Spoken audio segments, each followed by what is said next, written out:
இன்றைக்கி நம்ம பச்சை வெங்காய சட்னி அரைக்க போகிறோம். அதுக்கு சின்ன வெங்காயம் ஒரு கை எடுத்துக்கலாம்.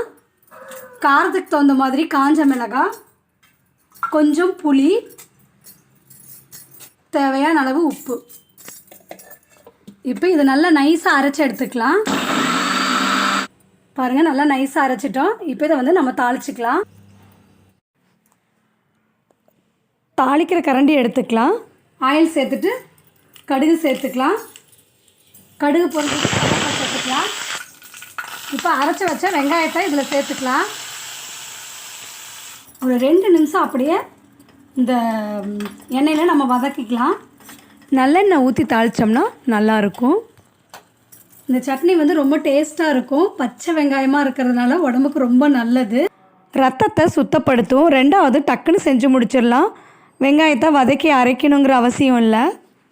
இந்த சட்னி வந்து இட்லி, தோசைக்கு ரொம்ப சூப்பராக இருக்கும். ஆனால் இது வந்து கோதுமை தோசைக்கு ரொம்ப ரொம்ப சூப்பராக இருக்கும். நீங்கள் டேஸ்ட் பண்ணி பாருங்கள். எங்கள் வீட்டில் அடிக்கடி கோதுமை தோசைக்கு இந்த சட்னி தாங்க செய்வோம். இப்போ நம்ம ஸ்டவ் ஆஃப் பண்ணிக்கலாம். இப்போ இந்த சூடான இட்லி தோசைக்கு நம்ம இந்த வெங்காய சட்னி வச்சுக்கலாம். அதாவது வெங்காய பிரியர்களுக்கு இந்த சட்னி செஞ்சு கொடுத்தீங்கன்னா ரொம்ப விரும்பி சாப்பிடுவாங்க. அப்புறம் அடிக்கடி உங்கள் வீட்டில் இந்த சட்னி தாங்க செய்வீங்க. இந்த வீடியோ உங்களுக்கு பிடிச்சிருந்ததுன்னா உங்கள் ஃப்ரெண்ட்ஸுக்கும் ஷேர் பண்ணுங்கள், லைக் பண்ணுங்கள். என்னோடய வீடியோவை பார்த்தவங்க அனைவருக்கும் நன்றி.